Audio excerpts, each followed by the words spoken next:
Today, we're going to do something different. I'm going to talk to you about the book Ocean Sea by Alessandro Baricco, but I'll do it while making an art journal spread about it. I don't have a dedicated reading journal. I art journal about books in whatever journal happens to be open at the time or depending on the technique I want to use. And this time, I was in the mood for watercolor, so I used my watercolor journal. Before we get to the book itself, a few words about why book journaling is a wonderful practice. It changes reading from a passive activity into an active one, because when you journal about a book, especially visually, there are some things that happen that are very good psychologically. First of all, it slows you down. It forces you to stay with the story a little longer after you finish it.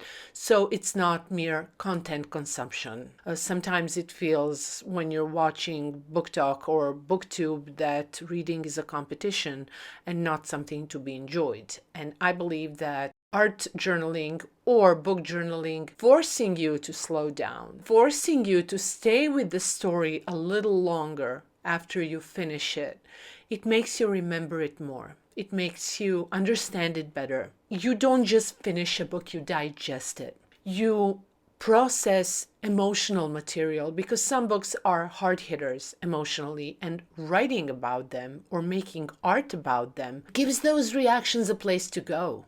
You get to externalize them. I also believe that it helps you develop a personal reading voice. You start seeing patterns by processing books like this in what you like, what moves you, what irritates you, what themes you keep going back to. And I believe that kind of self-knowledge and insight can be truly valuable. Finally, I believe book journaling lowers perfectionism around creativity. I think it builds creative confidence, because it's not about creating gorgeous art. Of course, if you're capable of creating it, great, do it. Here you will see me using very simple techniques. I am intentionally using childlike drawing. I will use basic glazing for the sky.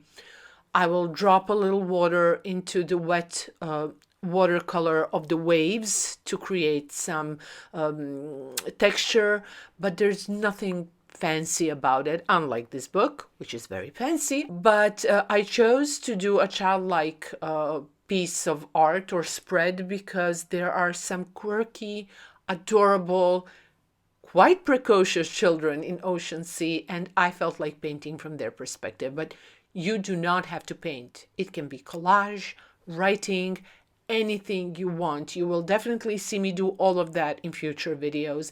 But the idea is not to become Leonardo da Vinci. The idea is to play, to express something, to put marks on paper or whatever other medium you want or substrate, and to enjoy the process.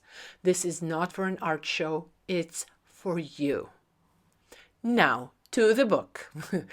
Ocean Sea is from 1993, and I kid you not, I have had it since then. I bought it when I was living in Italy, and it's almost funny how long it's taken me to get around to reading it, which would have not happened had it not been for some sort of midlife crisis I'm going through, where I feel that I have to finish some things that I've been putting off, either in reading or any other aspect of my life. I am not, to my knowledge, on my deathbed, so I have no clue why this sudden urge to tie loose ends, but that's how I actually created my 2026 reading list. I wanted to read the books that have been sitting on my shelves for years, that I paid good money for, and I never ever got around to. Anyway, turns out that of the books I've been neglecting on my shelves, several are Italian and two of them are by Baricco. So one is done, Oceano Mare, Ocean Sea, and the other one is City. I have read Silk, which I believe was his first big hit. I read it many, many years ago, decades ago. I remember it as a short, quick, romantic read. Now, maybe I'm projecting romance back onto it, but that's the impression that survived. So when I picked up Ocean Sea, I think I expected more of that. I expected something smooth, elegant, maybe even effortless, which again can be me misremembering Silk as effortless, but it is what it is. This was anything but effortless. It's a book that catapults you into a strange world that is sometimes fairy tale and sometimes unbelievably cruel.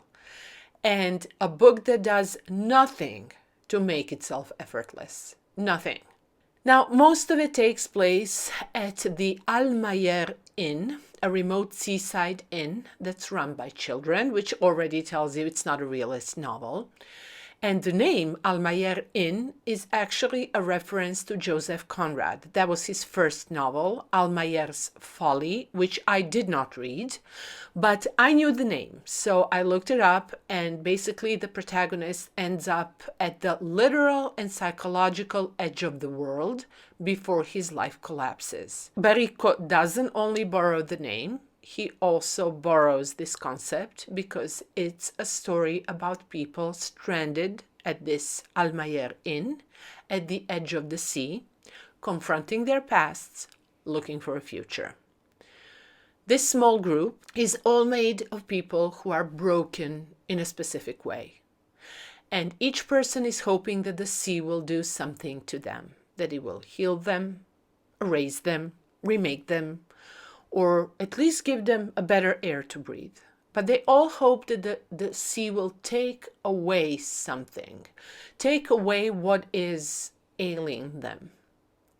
You have Professor Bartleboom, who is trying to write an encyclopedia of limits and is therefore obsessed with finding where the sea ends. Then there is Plasson the painter, who is a counterpart to Bartleboom, and he wants to find where the sea begins. Now, Bartleboom confirms that my memory is correct and that Silk was a romantic book, because Bartleboom doesn't just try to write the Encyclopedia of Limits, but is also writing love letters to a woman he hasn't met yet. That's going to be the love of his life, and if that's not romantic, I don't know what is. Plasson, on the other hand, the one who's looking for where the sea begins, he used to be a portrait painter, and he always started his paintings from the eyes and then worked around them. So he's obsessed with finding and understanding what are the eyes of the sea, because if he doesn't know how the sea is looking back at him, he doesn't know how to paint it. And he is, in my opinion, giving us the most beautiful metaphor of the book, the deepest one, because he keeps painting the sea with seawater. By doing that, his canvases are always white. There is nothing there for the person to see. And it is my belief that this blank canvas is a metaphor for how we go to nature, but especially to the ocean sea, looking for answers, looking for clarity. And what it gives us back is a blank canvas and the permission to do with it what we will. So apart from Plasson and Bartleboom, we have Elisa Wynn. I hope I didn't butcher her name. She's a young woman afflicted by this mysterious disease. She's afraid of everything, and she is brought to the inn by an eccentric priest, Father Plush, who writes prayers in poetry. She's come to the sea to be healed from her illness, to survive. There is Madame Anne de Veria, who was sent there by her husband to get cured of her adultery. And then there is a mysterious shipwrecked guest who stays in his room, and everyone is afraid of him because they don't know what he's about, what he's plotting, and they believe that he might be violent. Now, the shipwreck that brings this character to the inn interrupts the story. It happens in the middle, and it is unbelievably dark. I am pretty sure, I did not go to check online because I wanted to tell you my hunch, and I'm pretty sure I'm right about this. When I lived in Paris, which was until recently, and side note, I am aching for Paris, aching for it. Anyway, I visited with my friend Katarina the entire Louvre. It took us 10 visits, and out of everything I saw there, my favorite artwork in that museum was Géricault's Raft of the Medusa, especially once I found out that Géricault was very, very young when he painted it. I felt while reading this piece that I was standing in front of that painting again, which makes me pretty sure that Baricco was describing the true event that inspired the Raft of the Medusa, which was a French shipwreck that occurred in the 19th century. To go back to the story itself, I don't even know if I can call it a story. Honestly, I have to throw a metaphor at you because reading this book felt like reading a painting while riding waves. Metaphorically, of course, I have never surfed and that ship has sailed, pun intended. But structurally, it's what the book does. Emotionally, too, it comes in surges, repeats itself. It changes texture. You cannot read it like a novel. You have to read it like you're reading poetry. And sometimes it's going to be lyrical and beautiful. And then it will hit you with the shipwreck segment and you're going to be thrown, like I said, into horror. And either way, it's not your conventional book where you're going to keep track of events and you're going to expect neat cause and effect. No. It's there to immerse you in a mood, a rhythm, a set of symbols, and if you take it too literally, you can get the wrong idea about certain scenes. So instead of asking, wait a minute, did that really happen? I would recommend asking, wait a minute, what is he trying to make me feel? If you love books as objects of craft, you're going to adore this one. I have two friends who are obsessed with this book. As gorgeous as it was, I have to tell you, I also found it exhausting. I'm a storyteller, I'm not a poet. I rarely read poetry. I like story, I like narrative drive, I like emotional continuity, I like characters whose inner lives I can follow without constantly having to think about, what is this a metaphor for? Now, I know this might sound contradictory because my favorite author is Faulkner, and in my last video about my top 15 from 2025, I was talking to you about how much I loved Vonnegut, but I feel that Faulkner and Vonnegut have a different approach to deconstruction, to dismantling a story, and even when the reality does become absurd, you always feel like there is a storyteller sitting across from you. If I take The Sound and the Fury and I put the pieces of the puzzle in order, I have a story where I can tell a beginning, a middle, and an end. With Baricco, I don't think he was even trying to do that. I don't think he was writing a novel, even though we call it a novel. I think he was composing, he was painting, he was building an atmosphere, but not a storyline.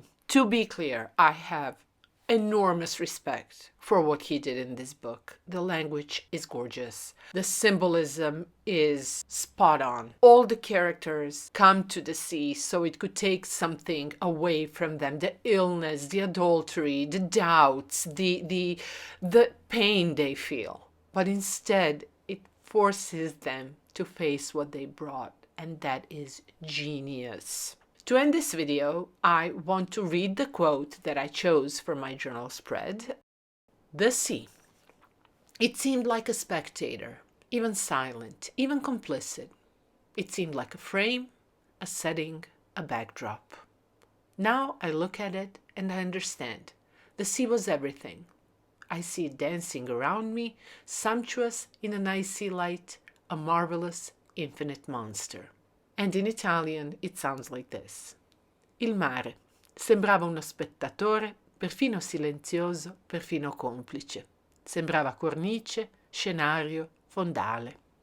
Ora lo guardo e capisco. Il mare era tutto. Lo vedo ballare intorno a me, sontuoso in una luce di ghiaccio, meraviglioso, mostro, infinito.